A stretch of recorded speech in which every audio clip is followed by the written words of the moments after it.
If love isn't happening for you, you have your theory. Maybe it's something like, I'm too old, or the good ones are already taken. It requires understanding one thing about how love actually works at this stage of life, and most people get this backward. The problem is not that you're protecting yourself. The problem is that the protection is working too well. Somewhere along the way, you've started doing a very sophisticated calculation. Is this worth the risk? Can I actually afford this? The real reason love feels harder to find after 40, it's not your age. It's not that you're too set in your ways. It's that you've become very good at keeping yourself safe. Welcome to this episode of Practicing Love. Have the best love and sex of your life after 40. I'm your host, Shana James. This is for those of you who are single and looking for or considering having a relationship again. I'm starting a series of episodes on dating after 40 to answer the questions and disappointments I hear from clients. Why is dating so exhausting and disheartening? Why can't it be easier? Why do people disappear, and are there any great people left out there? And the biggest, is love still possible for me? If love isn't happening for you, I'm guessing that you have your theory. Maybe it's something like, I'm too old, or the good ones are already taken, or I'm too set in my ways now. I've been on my own for too long. Maybe it's I have kids and that complicates things. Or when I hear a lot, I'm too busy, my life is too full. Maybe love just isn't in the cards for this chapter. Honestly, I get it. Those feel like responsible thoughts. They feel like you're being realistic, like you've lived enough to know how these things go and you're just being honest with yourself. But here's what I want you to hear. Every one of those stories, every single one, is a symptom being mistaken for a cause. You're looking at the smoke and calling it the fire. And once you see what's actually generating the smoke, everything changes. So that's what we're doing today. The actual cause is something almost nobody talks about. And once you see it, and I mean really see it, the path forward gets a lot clearer than it's probably felt in a long time. Now, I want to be honest with you about something first, because some things genuinely are different after 40. And I think it's important to name them rather than pretend they don't exist. You have more history. You have more scar tissue. You've loved people and lost them, maybe through divorce or death, through relationships that just slowly ran out of road. You've rebuilt yourself, and maybe more than once. You have a much stronger sense of who you are and what you actually need. Your discernment is sharper, and your tolerance for nonsense is lower. Honestly, all of that is an advantage, a real one. The version of you that exists right now has a depth of self-knowledge that the 27-year-old version of you simply did not have. And that matters in love. It actually matters a lot. But here's what's also true, and this is the part that almost nobody admits out loud. Your tolerance for ambiguity has dropped because you know from lived experience what loss actually costs. You know what it feels like to be all in and then to have it fall apart. And you know what it takes to rebuild. And somewhere along the way, without really deciding to, you probably started doing a very sophisticated calculation every time you considered letting someone in. Is this worth the risk? Can I actually afford this? What if I have to go through all of that again? And that calculation, that very reasonable, very understandable calculation, has narrowed the gate so far in some cases that real love can barely get through. And here's the really interesting part. The more relational experience you have, the more you've loved, the more you've been hurt, the more you've reflected on all of it, the more certain you become about what you need, what you'll accept, what's a red flag and a green flag, what's a deal breaker. That certainty, it is a kind of wisdom. It feels like you finally learned your lessons, like you're not going to make the same mistakes you made before. But sometimes, not always, but sometimes, that certainty becomes a cage. So the question becomes, how do you stay discerning without becoming closed? How do you keep what you've learned without letting it keep love out? That's what I want to get into. After real loss, the kind of loss that changes you, the psyche does something very intelligent. It builds a case. It goes back through everything that happened and constructs a story about why it was inevitable, why the signs were there, why you should have known, and why next time you'll be smarter, more careful, and less naive. This is protective. It genuinely is. It's your mind trying to make meaning out of pain and make sure you don't have to feel that particular pain again.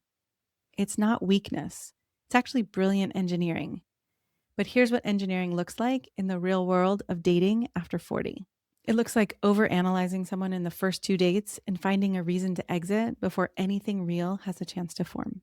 It looks like staying so busy, genuinely busy, productively busy, that there's never quite enough space for someone new to actually enter your life.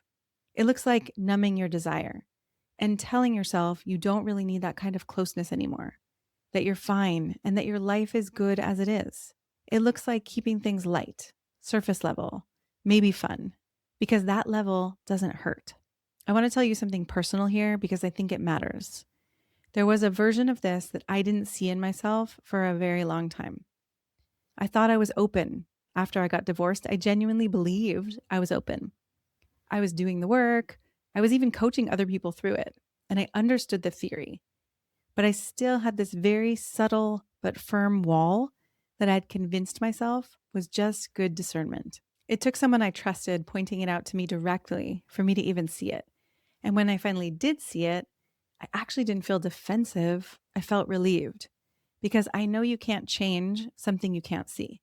So I'm not saying this to make you feel like something's wrong with you. There is nothing wrong with you. You built exactly the protection that made sense given what you went through.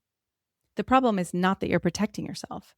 The problem is that the protection is working too well. And there is a way, a real practical way, to stay both protected and open at the same time. It requires understanding one thing about how love actually works at this stage of life. And most people get this backwards. Love after 40 does not arrive the way it did when you were 25. It just doesn't. And I think one of the quiet griefs people carry around but rarely say out loud is this sense that maybe I missed my window. Maybe the version of love that feels electric and alive and real, maybe that was a younger person's experience. I know I felt that. I wondered if I wasn't going to have any more love in my life. And I was getting kind of okay with that. If you haven't yet taken the quiz to see what keeps you from having the best love and sex of your life, go to shanajamescoaching.com/quiz. You'll get a personalized report of your strengths and challenges in the 5 crucial areas that lead to your most fulfilling and exciting love and sex life. Go to shanajamescoaching.com/quiz to find out. Some people think maybe what's available now is just companionship or settling or making do. I want to challenge that directly. Because in my experience working with thousands of people and in my own life, love after 40 does not have to have a lower ceiling. It just has a different ignition. When you're younger, love often starts with chemistry and electricity, that feeling of being pulled towards something and someone before you even know who they are. And sometimes that works. And sometimes that feeling is just your attachment wounds recognizing each other from across the room. What research actually shows, and John and Julie Gottman's work is particularly clear on this, is that what predicts successful relationships at midlife is not chemistry first. It's actually safety first, and chemistry follows. Safety first, then chemistry follows.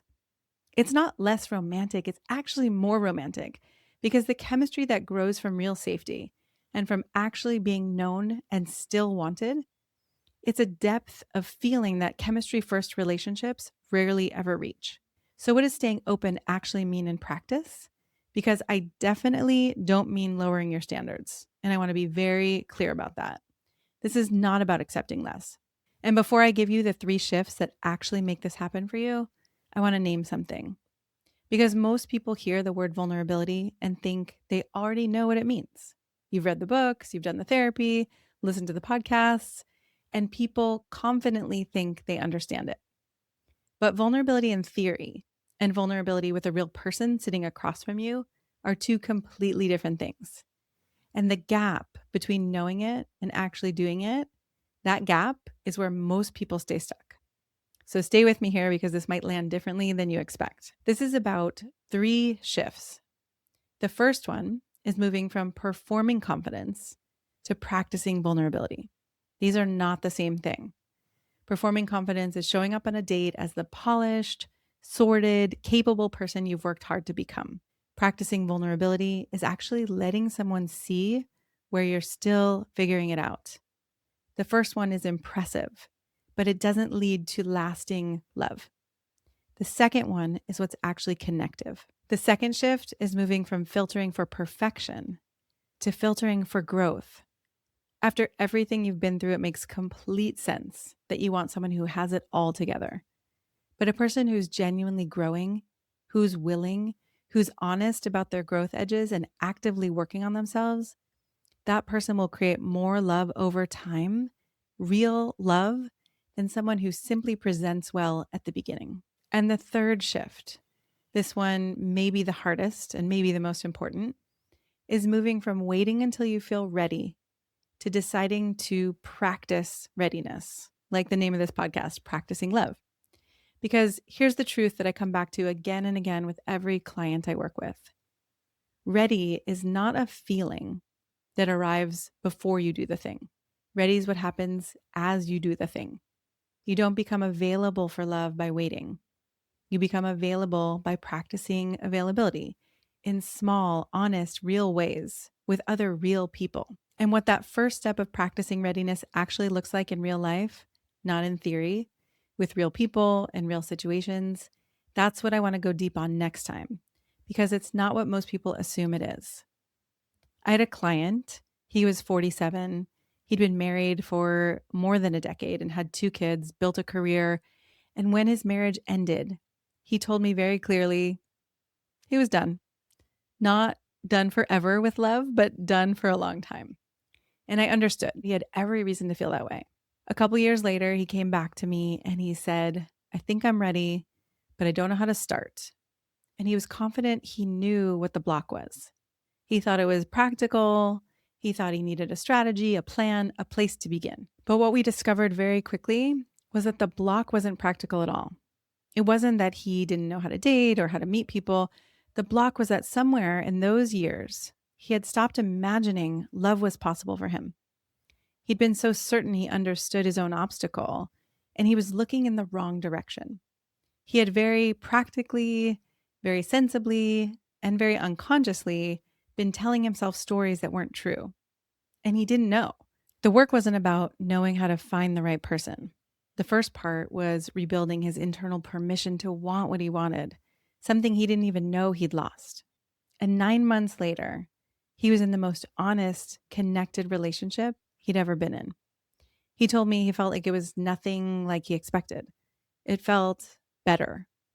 Not just better, but amazing, more safe, more connected, more honest and exciting.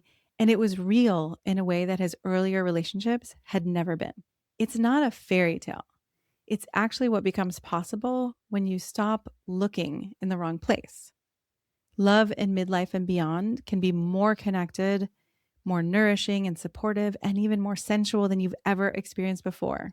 And I am a living example of this, as are my clients. So the real reason love feels harder to find after 40, it's not your age. It's not that you're too set in your ways. And it's not that the good ones are taken or that you missed your window. It's not even that your life is too complicated.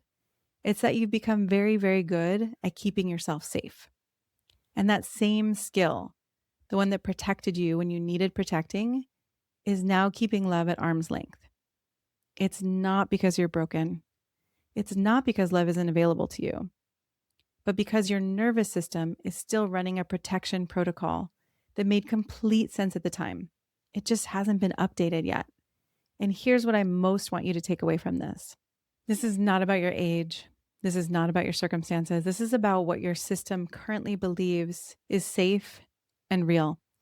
And unlike your age and unlike the number of years that have passed, this actually changes. It's completely learnable. And unlike your age, unlike the number of years that have passed that you can't change, this actually changes. It's completely learnable. People do it all the time. My clients who were more shut down than you are right now have found their way through to real, lasting, honest love. And I know you can too. And it's not about being fearless. It's definitely not about pretending the past didn't happen.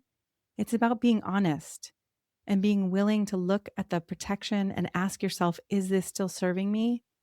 Or is it time to update it? That's your first step. And it's so much more available to you than you probably believe right now.